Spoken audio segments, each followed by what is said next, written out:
Hello and welcome back to another event preview with myself, KingT, and my perennial guest, Yumi. This is going to be the first one of the major cycle. I think we're going to do at least one more. I doubt it'll be two, but we'll see how the schedules work out. And yeah, we're going to start with this chaotic challenger stage, which is stacked with teams and, well, I think ready for some upsets. Yumi, how are you feeling about this event? A little worried. I think the way that we've currently worked this out, I am behind, and also these next few stages, I'm just not confident in. These next stages, I am not the most confident in my decisions. So, yeah, I think I am a little concerned for the future. I want to win, but I don't think I can. I'm not sure I can. Well, you know, we do have a lot to play for. I'm only 2 points up. So if those of you who missed the last event, we did the EPL playoffs, and the favourites didn't come through for anyone. I think I picked FaZe, you picked C9, just didn't happen.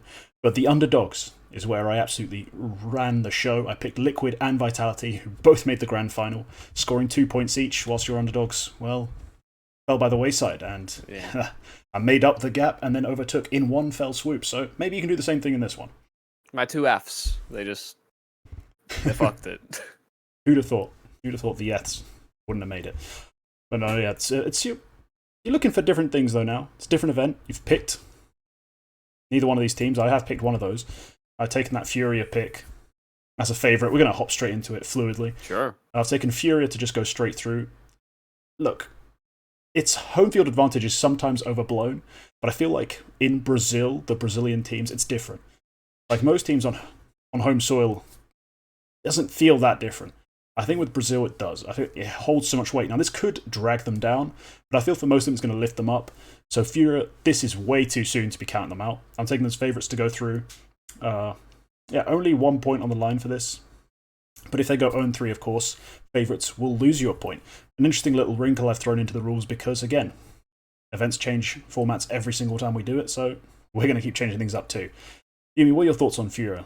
Likely a 0-3 pick or Yeah, I comfortable? like your selection. I like your selection of Furia because I think they're always the team that I look at as almost maybe not shoo-ins for the playoffs, but should make it to the playoffs of pretty much every tournament that they take part in. Like they are still like a contender team for not the title itself because they can never break that next hurdle. They always like change their play style in the playoffs. Weirdly enough, like they don't remain consistent in the group stage, which is strange because most of the time their group stage is consistent from tournament to tournament. But yeah, they try and do something extra. Um, but I don't think there is a concern for me that they make it out of this challenger stage. I think there's only like a few teams, like a small handful, that are the kind of shoo-ins in my book, Yeah. and Furia are one of them. Yeah, no, it's fair enough. I think for me it comes down to this. The game plan doesn't work. You can out-talent most teams. You still have K-Serato and Yuri, two arguably top 20 riflers, and on their day, either one can make it top 10 into your sort of power rankings for that thing. Art is an interesting one. He receives a lot of criticism. Though some people don't really see him as that great of an IGL. He still bangs heads, he still finds a lot of space, he still does a lot of really good things. So overall, yeah, I don't have much worry for this team. It's just more of a every now and then we've seen them have events. We've seen them have those events where they just shit the bed, really, and lose to absolutely anyone. We saw against Spirit at the last major, it was the playoffs. As you said, they don't quite look like the same team, and they did get completely outplayed by that Spirit roster, anti-stratted, out-fragged. It was crazy. I don't expect to see any of that here. Yeah, it's too chaotic in the best of ones, and much in the same vein that you've got your pick that I kind of agree that will make it to playoffs, and they do pretty well tournament to tournament. They look all right. I've kind of gone with a pick myself on the favorites that is very very similar. I'm going with Cloud9, Mm. and they are a team that I constantly have faith in. I believe in them to actually, I actually think there are certain conditions where they could have won more tournaments, but they do the exact same thing where when they get to playoffs, or they get to like very intense, I guess qualifying games, or if their hardest game is coming up, or maybe they've even won their hardest game in the quarterfinals. Like when we looked at the ESL Pro League, I thought, yeah, they're gonna beat FaZe. They beat FaZe, and then they lose to Liquid, which is should have been their game to. I mean, it was their game to win. On So yeah, well, it was an on paper kind of game, and I just think that they go in sometimes a little too confident to their games, and their play style shifts significantly. So I have Cloud9 making it out of this stage. I do worry for them in future stages because that's usually where this part just gets all scrambled. But yeah, I'm pretty satisfied that they should just jump out of the challenger stage, no problem. That's always the question with Cloud9 is, can they play on the stage, the big crowds, that sort of thing? I mean, EPL wasn't that, quite evidently, hence why they beat FaZe so comfortably. Here, maybe if they play all Brazilian teams, they could have some crowd noise, like screwing with their heads, messing with their comms, which are apparently so frail. But I highly doubt that's the case. This is easily one of the most stacked rosters in the world. They should breeze through this. They play a solid game, usually in these qualifying stages. I have no doubt they're making it through. I think it's a bit silly to talk about them even not making it through. I think there's no one here who can really match them. Outside of really good as well, by the way. He is. He's looking like one of the best riflers in the world. But outside of my one team, of course, my main first pick, like behind the scenes, we make our picks just so we don't clash on the show. And this is the team, obviously, I picked first. Didn't mention them first, but Vitality, need I say any more? They should be one of the favourites to win the entire event. I actually have made it quite clear in certain places that I believe they will. Actually, if there's a major they win, it's this one. I still think Bookie's favourites should still be FaZe. But Vitality, for me, the sneaky pick, the pick that I, in my heart, think will win it. And at this stage, ZywOo could be left 1v5 in the server against some of these teams, and they'd still get the dub. I think not only do they have the best top end, like singular talent, they have a great stack of absolute fraggers, and a really good system that's starting to look better and better as I watch them. Like, I had some questions during the EPL finals, but again, I had more questions the event before. It's slowly answering them, and I think they really are primed to have a deep run here. Yeah, I'm gonna kick back on this a little bit because I think Spinks is a bit of an overblown talent to a certain degree. Like he's definitely a good player, definitely a massive upgrade for Vitality. I just don't know that it works properly in this system. Because weirdly enough, the player that has seen the most improvement in my eyes is dupreeh since the Spinks move. I don't know if that's like some sort of alleviation of the stresses of working around Masuda or what. Like maybe he was stressing him out. It's too French. It's just too French. It's just I can't. We keep regressing, team. But yeah, dupreeh has actually been playing much better than he was when the I guess the Danes moved into this roster initially, and that was one of my concerns, is that the Magus dupreeh combo were just not going to pull their weight. I think now it is about whether Spinks can pull his weight, because he does have some good games, but he also has some bad games as well. And this was not a player that we looked at as being kind of a high variance star player on ends. He was the consistent one. So I get that it's a new roster. They're still kind of figuring some things out, but they've had some pretty bad losses with Spinks at the bottom of the scoreboard recently. Okay. You can say that all you want, but we both know this was. I still think they're going through. Yeah, no, they're still going through. I still think they're going through. There's no doubt about that. No, I mean the Spinks stuff. Yes, he has taken a hit to his level since leaving Ents. It's not really been. It's a downgrade. He doesn't look like a superstar, like top rifler, but I didn't really think he needed to be.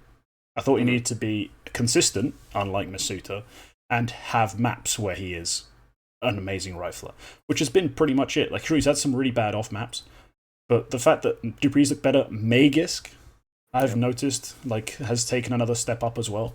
I think he just fits in better as a personality, as a player. His understanding of the game just looks more natural than Masuta's ever did. So I think it's really benefited the team to have him in there. Yeah. We're going to have real difficult conversations about them talking about the top 8. Once they get to that sort of stage, when we're having those discussions, maybe we'll have to look at seeding, matchups, map pools. Not yet. I think they're comfortable here. Too many ifs and buts, and ZywOo is, like you said, just playing out of his mind at the moment. So, I like the pick. They're probably something that I would select as well. Again, without our those are some of the guarantees. So far, we've actually hit on a few of the guaranteed teams for me. This one, my next favorite is maybe less guaranteed. I have OG as my second selection, and I think this might be my international team bias that leans me this way.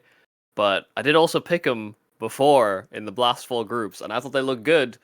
And I am expecting that they should be able to beat the field of teams that they're presented with in this tournament. Like when I just think about like the players that they could potentially go up, like especially if we're looking at other teams within this group, maybe even like an Imperial, an IHC, a 0-0 Nation, even a Furia, I could see them beat. Maybe a Mouse. You know, those are the levels of teams, or a Big even. In Gamer League, yeah, there are several teams I think matchup wise, it might just come down to how informed they are on the day because they've got pretty good skill ceiling players on this roster. Fiku, Neofrag, they could pop heads. Dagster, again, one of those ulpers that probably could have gone to many different teams, but then landed up in OG somehow. This is a squad that has a lot of firepower, not dissimilar to sort of like a Bad News Eagles, but with just like way more structure. In theory, yes, a bit like Bad News Eagles in firepower and structure. But here's the difference. They are a team who play a lot on LAN against a variety of different opposition. And one thing they've never looked to me is consistent. And that's why I shy away from picking them in this sort of format completely. I think they'll play way too close against far too many of these teams. And sure, maybe not map 1. Their first map is against Greyhound. They don't smash them, we have issues. Because I honestly think Greyhound are like maybe the 4th best team in Asia on a good day. How they made it through to this stage is beyond me. Maybe it's a LAN buff because the Asian RMR was actually in front of a real crowd. Mm-hmm. Still, I think they'll batter them. And then after that, yeah, I think again they play too close against everyone. It might work in their favor against Furia, against someone like Big, like Fnatic. But I think that potentially they can lose all these games. Yeah, no, and that's going to be a problem. It's a bit of a scare for me when I need the points, but yeah, OG were about maybe as close. The thing is, like, I couldn't. I have thought about the teams that I like, and I couldn't, in good faith, pick like an outsiders as a favorite because they are one of those teams that I just think will just continue to exist in like a perpetual 3-1 or 3-2 finish. That's the headcanon that I have, just because the way they play the game. But yeah, no, OG are my sort of, I guess, more left field favorites. I agree with you. They are not a super consistent team, but yeah, every dog has its day, and I think there's only one letter less than in the OG name. You just add one D, and they're right there. They're having their day. Oh, that hurt a little bit. Yeah, no, okay. I'm sorry. No, okay, no. Okay, OG picked. You're not liking outsiders. You're not liking the looks of Mouse? No. The rankings do. You don't? I feel like I am biased towards Mouse because I thought they should have kept Bemis, but you know. Based on what? Well, no, I liked Bemis as a player. I think he was still continuing to develop and was constantly having to role shift to appease their coach and his in-game leader. So, you know. I never really enjoyed Bemis, watching him play. To be honest, his entire career was ruined by FaZe. Like, he should never have played in FaZe. Like, he should have been grinding away, playing on smaller teams for way longer. Just came out of nowhere, straight onto FaZe, never took off, constantly had to switch everything up, then finally got dumped. Like, it's kind of a tragedy, isn't it? I think his development cycle was definitely messed around. But I think in reality, I've watched a fair amount of Mao's with Exertion, as I've come to understand his name is pronounced. And yeah, Exertion's a sick player. He is actually like a very, very good player. They could very well make it out of this stage, but I also have consistency concerns. Mainly, it kind of in the same way that I have with OG, but I like OG better. You trust their talent more, I think is Yeah, no, At I the end also of have it. a negative. I do have a negative bias to the organization of Mal's, so Okay. I am All right. conscious of this. Well, we know you're desperate for points. You want to catch me up. You want to overtake me. Because everyone loves taking dubs. L's are for chumps. And you do have a chance in this sense. So we made some special rules for this special event. So as I said, if you pick a favourite and they go 0-3, you actually get -1 points for that. And if you pick an underdog and they go 3-0, you get what I've called the Pick'em Power Play bonus point. A lot of B and P's in that one. And the point is that, yeah, if they go 3-0, you get that bonus point. Not only do you get the point from going through, you get that second extra one. So there is still a chance for you to redeem yourself and already close the gap just off this. I mean, my underdog picks, I think, have gone a little riskier than yours in some places. I like my odds on upsetting the apple cart and getting that 3-0. But then again, I always like my odds, no matter who I'm picking. So I start off, I'm going to go with my Brazilian. I've taken a Brazilian team in both favourites and underdogs, and I've taken Imperial to go through. Again, a lot of people's pick'ems have them 3-0 because they're not supposed to be a favourite to go in the top 8 of this group. But look, they're veterans. They're playing in front of their home crowd that they've been trying to do for literally maybe years, like a decade in some cases. Like, there's not been a massive land since, what was it? It was the IEM... some other town. They actually had a Rio, I'm pretty sure. No? Wasn't it a blast? Or was it Sao Paulo? Sao Paulo, that's it. IEM Sao Paulo. Or was it an IEM? Ah, for crying out loud. We're not esports historians here. Yeah, there's not been a major in Brazil ever. It doesn't really feel like there's any real prestige to most of the events that happen in Brazil. They just happen to be in Brazil. But now we have a big one. A major. And for guys like Fur, like Fallen, this is momentous, this is historic, this is their entire career. I think they make it through, and I think 3-0 is a great shout for them. They're going to need that 1-0 start straight off the bat, just to get that momentum. I'm not sure who they're playing, actually. They've got Vitality, so they're going to go 0-1. Unless they can upset the apple cart, get a good veto out of Vitality. I could see them winning an Inferno if Vitality let it through. But overall, I do think 3 wins is very feasible for this team. They annoyed a lot of people at the last major. I think this one, they're going to go a step further, actually make it through to the real stages, and potentially cause some problems there too. Your thoughts on Imperial? Yeah, no, I think they're definitely a team that are going to be inflated by the crowd and just the atmosphere. I was just doing a little bit of like side digging while we were talking. It was ESL1 Belo Horizonte in 2018. Yep, that's the weird one. I couldn't remember. They had a San Jose in 2015. That's they had not an in ESL. Brazil. What? No, you are correct. I'm just stupid. And they did ESL Pro League Season 4. I think the finals were in Brazil, but these are. Oh, is this the reboot Season 4? Yes, I think so. I thought we were going real far back. Yeah, that was in Sao Paulo. But yeah, the most recent one would be Belo Horizonte. So yeah, it's been some time. So for them to get a major, that is sick, and I think Imperial are going to receive a buff because of that. Like literally anybody they go up against, especially when they're in the elimination games, you can expect a decent turnout because it feels like that's almost where Imperial do some of their best work. Not even just with this new roster and this last major, like the major before it as well. Like it seems like they can't be dealt with. They can't be put to rest by some of these new guys who have less LAN experience, who don't know what it's like to play up against I guess seasoned veterans in that regard. Like you might not rate them much in their online adventures or as a team, even in like the top 30.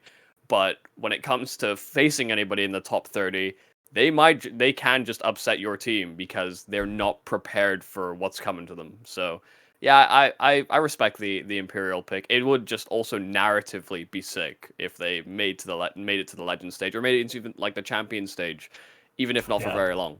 I don't think they'll make it that far, but yeah, definitely see them getting out of this. Yeah, I wouldn't put them as a favourite, obviously. They're not really there, but this roster is stronger than the one they fielded at the last major. Cello coming in for FNX, I think, is a huge pickup, and the one that's gone a little without fanfare. I think a lot of people only realised it happened at the RMR. Yeah, everyone should have known this is actually a pretty big move, and They're pretty stacked coming in. How about yourself? What have you taken as your first underdog? So I'll stay on trend here, and I've gone for more Brazilian major winners. I've gone for Zero Zero Nation as my underdogs because I actually think that the conditions for Zero Zero Nation to succeed, like I really rated the fact that they brought in all their support staff as well as the God Sent Core into Zero Zero Nation to kind of change the culture and adapt their system. And I think it looks good. I've had the concern raised to me before that maybe their map pool's not very refined, but if there's anything that's being done during these down periods, it is that, and it's making small adaptations so much so that they can actually maybe threaten a sixth map properly. Because I think they've only played like 4 or 5. Oh, they've So played in the last 3 months, 6 maps. 2 of them they never won. yeah, well, there you go.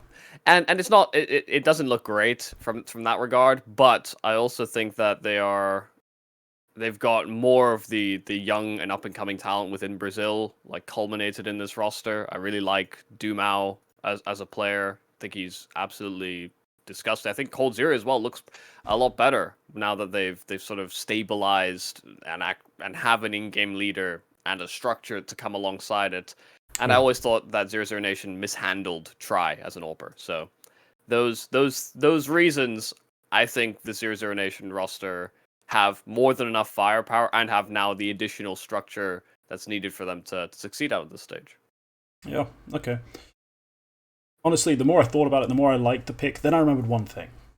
Do I trust young players in the pressure? Because I can trust Fur and Fallen. I can even trust Cold Zero to go huge, to be like lifted up by the fact that there's like 100 eyes in front of them, staring at them, chanting at them. But Try, Dumao, Lato, these guys are fairly new. That would be my big concern. Is can they then do it in that sort of sense? Like, do they have that ice cold interior to keep it going in front of a stage? But yeah, in front of a crowd, sorry, on the stage. That's the thing, though. They are a pretty stacked team, as you correctly pointed out. Taco is a caller, and Taco also being historically Cold Zero's butler, pretty much, handing him multi-kills on a silver platter in some sense. Does help. I think that has long since departed. I don't think it has, but it's kind of that. It's still that connection. That old school. The feeling. It's all about feeling. It's Counter-Strike. It's not all about thinking. Sometimes it's just how it feels, and that I think that's going to play a big factor if they are to go through. Otherwise, I was right. They choked. We'll see. Okay. We'll see. But there's still a good chance that still lingers. That good feeling, that good time, that vibe can actually help them carry through. All right, I'll let you go again. Actually, on the underdogs before we get to mine. Sure. Yeah, I'll carry it on. I see. We're trying to go for a grand slam at the end here. So my second pick is obviously, I think we've actually selected all of the major Brazilian teams. Shout out 9Z, not Brazilian, but South American, I guess. My underdog team is Gamer Legion. I was very impressed with how they played at the European RMR, and I think they had honestly some of the toughest range of opponents, and they tested them and really pushed them to what they pushed FaZe to an overtime, they pushed Spirit to an overtime, they lost them, which is fair dues. Those are strong teams, even though Spirit I think surpassed my expectations that event as well. And I think like them eliminating G2 and then still making it through as well in the sort of last round of qualifications. This is a real contender looking team, and it doesn't seem as though they're even stressing too much about like outstratting their opponents or trying too hard to sort of manipulate the variables. They look as though they are just playing reactive and playing good off of like spawn timings, targeting certain areas from round to round, and I don't know that there's like a proper system that's in place, but I don't care about that because I actually think the players look good enough doing what they're doing that sure this might introduce high variance to their roster, and maybe that's something that they're refining during this break, but yeah, I just think it's a nice little redemption arc for somebody like Acor. I think the Shui is like a pretty level-headed guy from what I can tell. I've also watched like a Gamer Legion behind the scenes how we made the Rio Major video. So I've seen some of the like I guess what little they'll show in terms of player interactions and how they feel. But yeah, the whole team just does come across like pretty genuinely excited to be there, but also they are my they'll cause upsets team. I think that's fair. Looking at the roster, top to tail, there's only like a couple question marks even now for me remaining. Like I still find Keel's a bit too boom or bust at times. I've been saying that since he was playing in full French teams, to be honest, well, French speaking. And then I think Isaac is replaceable. Let's be polite. Replaceable. You don't have to, but there's not. You can't really go much worse. But Acor, finding this form again, looking like Mad Lions and tricked Acor, like the old version of him before he was ruined by again a series of strange moves and IGLs, and I don't know what the hell goes on with some players. They just get onto a better team and just somewhere in their mind something breaks. And now he's back to playing great, back to absolutely dominating games. I think watching that G2 series was the most amazing thing for someone. If you're still believing in Acor, still wanting to make a comeback, that was amazing to watch that series play out. And Ima, Star Rauper, Star Rifler, they've got them both. Yeah. And Ima is legit. Like, he really frags.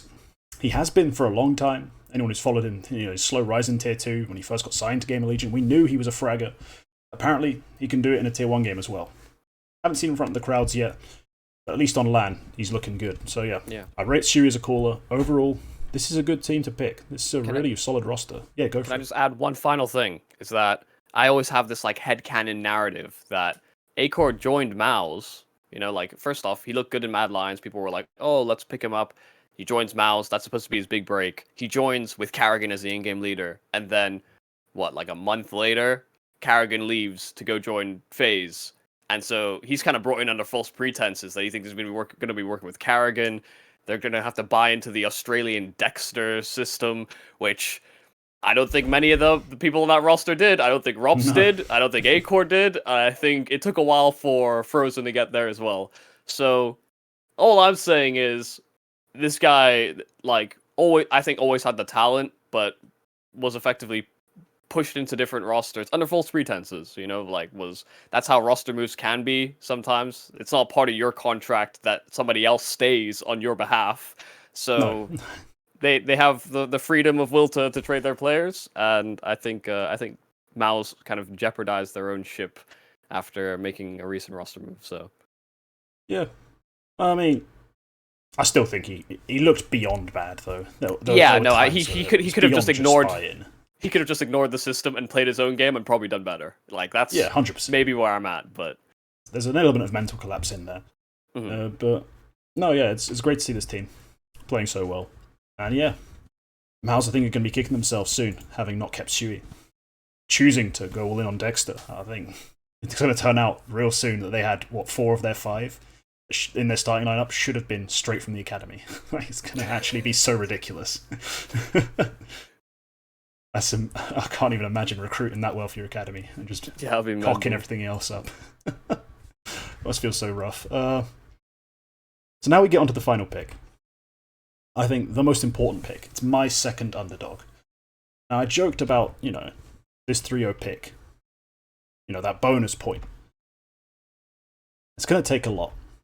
It's going to take... Some would call it a miracle, but I don't believe in miracles. I believe in good Counter-Strike and the Asian scene. IHC are my final underdog pick. Now they have the youngest player at the event. They have some of the most skilled players, raw mechanics-wise, in the game currently. The Asian game, but still. Don't laugh at that. They are beasts. They're going to show you why the Mongolian scene is actually so fun and interesting. They have a deep player pool. They have a ridiculous, behind the scenes, LAN vibe, LAN cafe culture to playing Counter-Strike. They're huge into it. They're going to be a big region soon. In much the same way Brazil appeared out of nowhere, this is the first time people are going to start noticing Mongolia as the future of Counter-Strike. The hordes are coming, and this is the first one. Now, Yumi, I know you watch a lot of Asian Counter-Strike. You're familiar with a lot of these players. How puggy do you think this is going to be? I mean, listen, I believe in IHC. I do. Not enough to pick them as somebody to go through. I think they are going to be happy enough if they get 1 win, 2 wins. You know, they'll maybe test a team to like strange OTs. My problem I have with IHC currently is that I do watch them fairly actively in the ESL Challenger League, and they didn't look great in any of their games. Like I think they are performing way under their own first off, they are a consistent contender team for those that don't follow the scene for qualifying positions at sort of international tournaments. You know, they're competing against Rare Atom, maybe a Tai Lu, maybe a Lin Vision or a Wings Up. You know, those are the teams that are sort of in this caliber. And NKT, I think, is another notable one.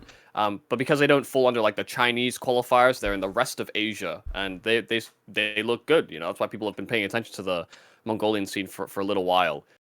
My problem is that domestically even, like they're beating a lot of the other, I guess, more fringe teams, but then they're losing to some teams that they just shouldn't do ever. Like they lost to a Raft the other day, who are a much lower level Mongolian squad with some decent players, sure, but they looked lost. And there were a few games that felt like they were a little lost, and that even from my expectations, which is not very high of them at this event, I actually think they'll underperform my own personal expectations for them because they don't look as well structured as they did the last major when they had 9. This next major they have Annihilation, who is another AWPer who has replaced him, and they look way like you kind of said, way more puggy. And I don't know that I really vibe with that because they actually had a decent structure before. They're just saving it for the major, man. You need to believe in that. They are saving it for the big time. They're going to play EG. It's going to go to a silly map like Nuke, and they're going to batter them. Absolutely batter them. Like, as much as I like this revamped EG, how the spirit looks amongst the players, I still think they're going to get battered by the Mongolians. Just going to come over on their horses, firing arrows, you know, all the stereotypes, all the few things everyone knows about Mongolia. Then they have to face, I've just done the calculations. In a 1-0 game, should all the other favourites win, they have to face OG. So we all know, OG can lose to anyone. Easy dub. And finally, now this is why you don't do calculations based on who's favourite in the seeding. They'd have to play Big in the 2-0 game, who would somehow make it through to 2-0. Okay. And as we all know, Big kind of suck. So, they beat Big, go 3-0, I get my bonus point, and then I wake up and it was all a dream. But that's still there. The dream is something. And it's, anyone who's watched The Sandman knows the dream is what humanity is. Like, it's so important to who we are. That's what I dream. That beautiful dream that IHC go 3-0. Yeah, there is certainly a shot. I guess all the teams theoretically have a shot. Theoretically, they do. I mean, yeah, I could have picked an Evil Geniuses. But I decided all of our picks were looking too reasonable. We needed someone to hit the crack pipe, and IHC are exactly the kind of team to make it happen. Fine.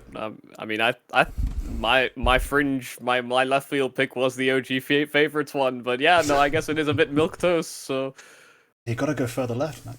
All the way left. Say hi to Carl. Like, yeah. I mean, what were we gonna pick the 2-0-3 candidates as our underdogs? Like, what? I think most people would have IHC there. I think Greyhound are probably a lot of people's pick. I have a Greyhound 0-3. I think most people do, but you know, just a little small shadow side dig. Listen, I like 9Z. I've been watching them for a long time. The fact that they've made the major, the fact that they're back into stickers. You know, good squad, young players. I think that they could crumble. I think they could be the sort of the shadow 0-3 pick that people don't expect. So that's a good shout, actually. I hadn't thought about 9Z in that same sense. To be honest, I keep forgetting 9Z are there when I think about my picks. they've just kind of melded into the background. That might be into their favor. Like other teams might not prep for them properly, understand which maps they're actually good on. That might be something that works out for them. But yeah, it's possible that they do just collapse mentally. They are young and very inexperienced, and they're not a Brazilian roster. Like they're a South American they mixed might bag, get booed aren't a they? bit, So like, rather than cheered on. Like there won't be no Zach regional preference. They have a Zach as a coach, and they have NQZ who's like a young Orper. So I mean, you know, how are regional tensions right now? Tell me, Associated Press. We need to know. The politics will play a big factor into the crowd's decisions. You know, I feel like they're destined to play like a 0-0 nation or something, and they just got way more Brazilians on that team. So yeah, their opening game is Bad News Eagles. Oh no, that's 9Z is Gamer Legion. Oh god, I don't like their odds first off on that game. Yeah. Maybe a 1, but I think that'll be a tight one as well. Anyway, I digress. Let's talk about some teams we kind of glossed over. Fnatic. You didn't pick them. I didn't pick them. They weren't really available for the underdogs. They're too high rated. They are the UK scene's last hope, which is tragic. What are your thoughts? Do you think they're likely to go through? Like, clearly you don't think they're a favourite to go through, but do you think they've got a chance? Yeah, no, I think they're definitely a team. They're a team I have going through, but they, again, like you said, they're sort of overqualified to be underdogs, but underqualified in my book to be favorites.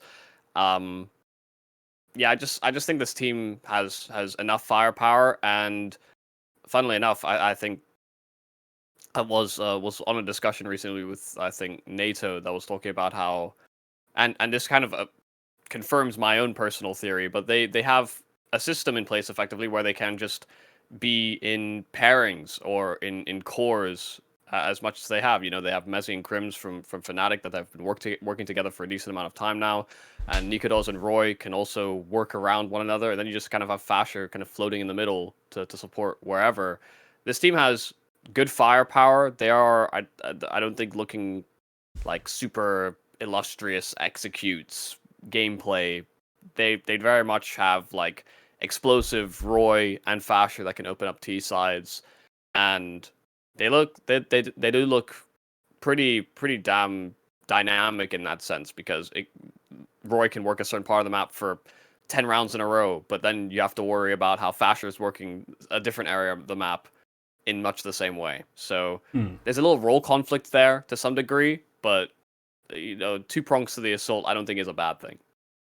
No, that's the thing. I thought that for a second when I saw the first signing. Then I remembered I've watched a whole lot of Fasher. Like, I did an extensive video about, specifically it was about Bird from Sky's Calling, and style and the way he plays certain maps. But I spent a lot of that time watching Fasher play, and I even did a specific demo breakdown. I see him as a far more pack-oriented player. He needs someone next to him, or more specifically, in front of him dying, to be truly activated, where Roy is, that solo, sits in connector 13 rounds on the CT side. On the T side, endlessly plays around Jag, which is a little different to how I see Fasher. Like, in terms of the pace they play, the way they play, I thought it'll be alright. And then on the CT side, it's actually been fine, because Fasher and Roy do just play different places in a lot of cases. So I think that was overblown. I think in a lot of people's minds it made sense that they would clash. In mine it did initially, until I remembered what I'd seen. And I went back and studied my own videos. I was like, oh yeah, crap. I think it'll be alright. And I think the bigger problem is, can Messi call a good game? And sentence there, like, can he call a good game? If he can, then hell, he's got the pieces for it. Also, I'll just slide this in here. Not the UK's last hope. I'll have you know, Ash coaches Gamer Legion, so... Oh, never mind, yeah. Still got a coach. If coaches still count as, like, oh my god, pride of the UK scene, so, don't know. He's part of the UK scene. I mean, rooting for him. We carry broadcasts, is all I can say. Like, the UK scene is all over the broadcast game. But in terms of the player base, it's not great. What is it? It's basically just Messi at this event. Yeah. And at most big events, unless Fnatic are there, it's nobody. So, UK pride all rests on Messi.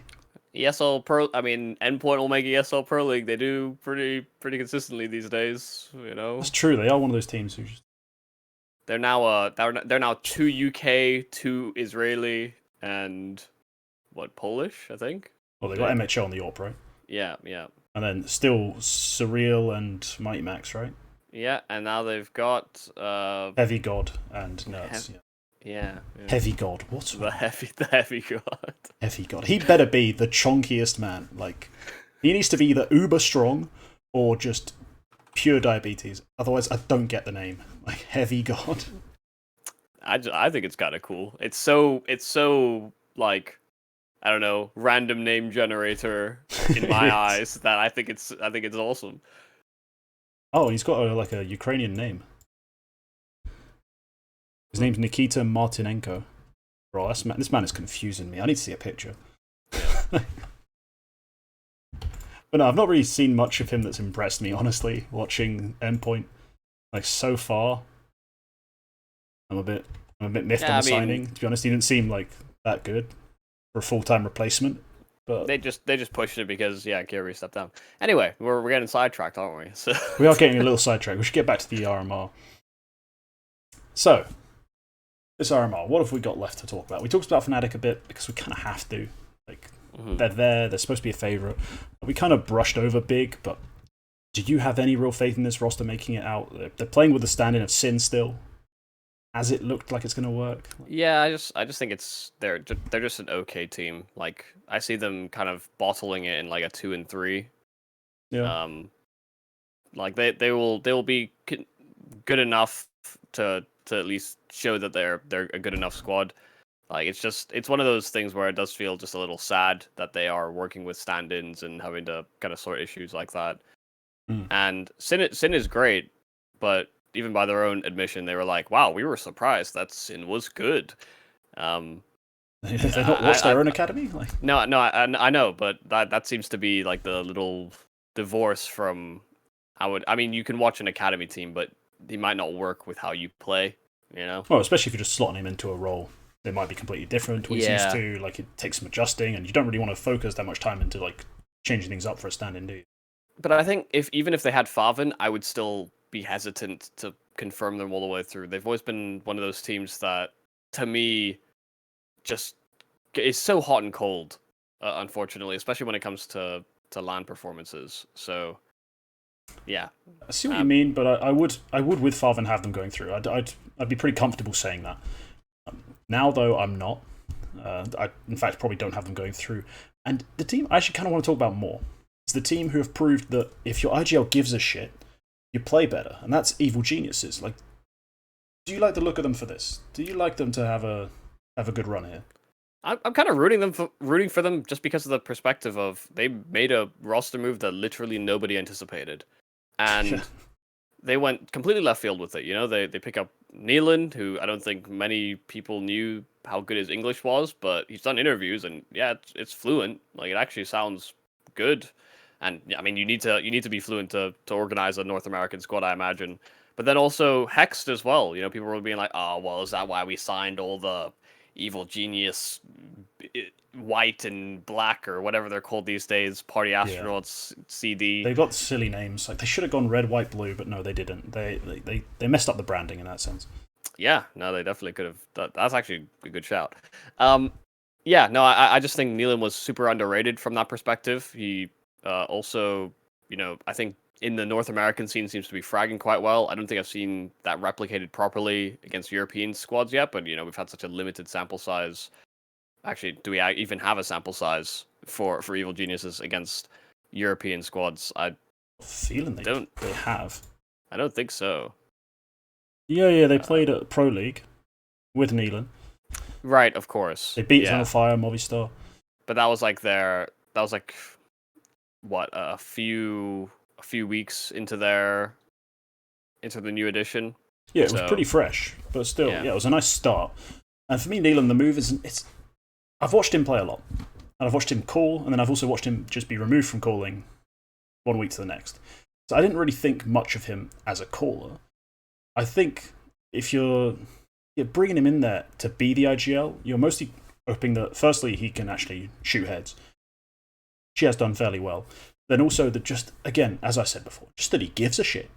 And that's all you needed. This team has some fairly solid players, and Automatic is shown to be one of those eternal esports guys. The guy who just comes from game to game, doesn't matter what he's doing, always has the skills, always has the talent, will put on a show.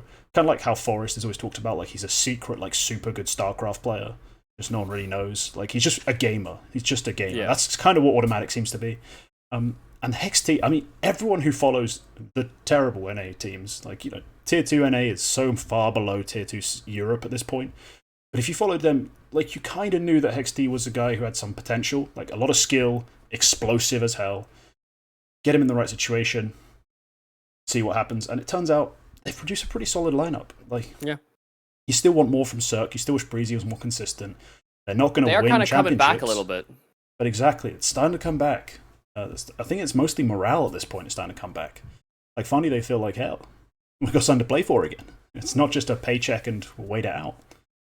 I will say, in Neelan's defense, you know, saying he was in-game leading and then he was kind of kicked off of it. In smaller scenes where everybody knows each other, there is very much like a results-oriented mindset. So it's like somebody will be calling, and if you lose the game, it'll be like, oh, well, we could have done this, and this.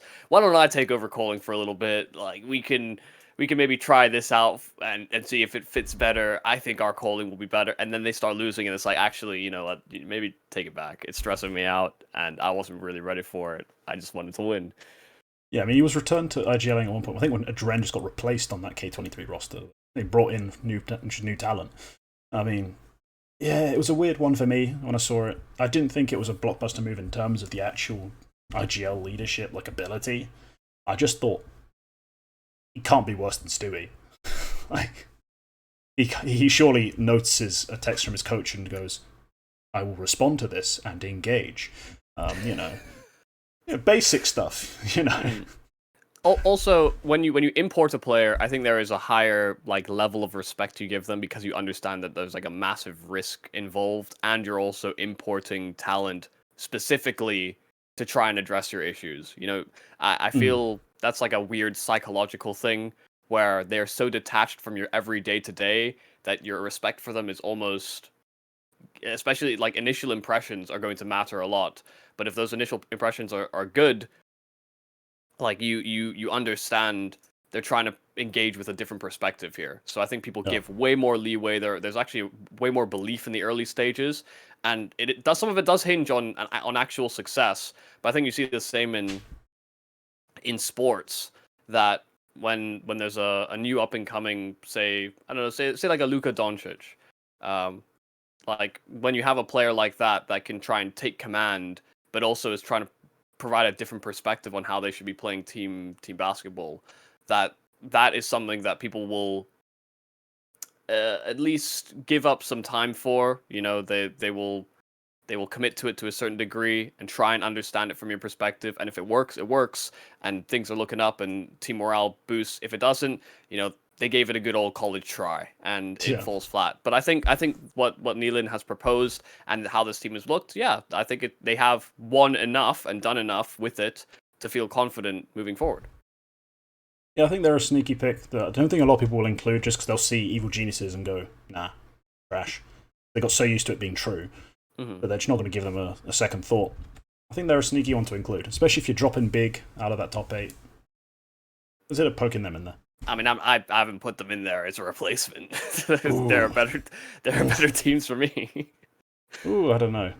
I don't think there's Gamer Legions is a maybe for me, and then everyone else like 00 Nation. It's purely you have to be believing in that LAN buff, that crowd buff to work. To actually, I think, drive them above them, because even with Taco calling, I still find them a bit sus at times. Like, I don't fully believe. But no, like that's kind of the field. Like, we haven't really touched on Greyhound. We kind of established. We know what we think of them. Not a lot. Like, unless you're about to completely go against that, but it's just not a lot. No, I mean, I was going to say maybe honorable mentions, like Bad News Eagles. They're going to be annoying. They're going to take you to 30 rounds. They're going to sometimes win rounds they have no right to because they have some absolute fraggers, but they're not. They're not really a team you can say a lot beyond that, can you? Like, Rigon's good, Juan Flatro's good, GXS is good, Synopsy's good. The other one's all right. There you go. What's That's the roster. Scenario? Yeah, Scenario's all right. That's the roster. If they make playoffs, or they make it past this point, we're not at playoffs yet. This is the major qualifier, but it's apparently the major. If they make it beyond this point, it'd be great for them. But I just don't see. I don't see it as a real likely thing. They're a player-run organization with these guys, and they've made the major again. So they're loving life already. They've made money. You know, they're going to get all the sticker benefits, all direct. Like none of it goes to the organization. They are the organization, and yeah, no, I think they're just going to be vibing. Having fun, playing loose. Yeah, this is the thing. You know, I think this is a small side tangent, but they're also maybe going to be encouraged to stick with their player-run organization because they've been in organizational talks before, and they're like, oh, well, it doesn't quite align with us because they've made the major before, and I imagine the organization was like, we're taking a percentage of the sticker and like all the profits from the major as like recoup, I guess, and they wouldn't want that because they've seen how big the check can be. That might be a factor, yeah. Yeah. I don't know. I think if Bad News Eagles make it through this, there'll be a ridiculous game, a best of 3 that goes all 3 maps. Then the final map will be something like Vertigo or another map that can get real messy if you start brawling. And they will. They're always down for a good swing fest, and they'll edge it out over someone who just at the last second, fucks up a default, allows a push to happen, and just gets wrecked by an aim. Saying the word swing fest just sounds like something different on it, but that's I do agree. They do like a swing. They have a swing. They have a good swing. Not that I would know. Hey, maybe it's a cultural thing. Anyway, that's pretty much it. That's pretty much the challenger stage. Of course, I think we'll be back for at least the contender stage. I don't know if we'll have the time to also slot in a separate champion stage one. I think we'll have a look at our calendars and have a think about it. Mm-hmm. But yeah. You're 2 points down, Yumi. This is your chance to catch up before the season finale, I think. The next one will have to be. And yeah, hopefully it's a good major. Hopefully it goes well. No, it will be a good one. Hopefully. Face It London was supposed to be great, and that turned out to be dog shit. So on that glorious note, we'll see you in the next one. Goodbye.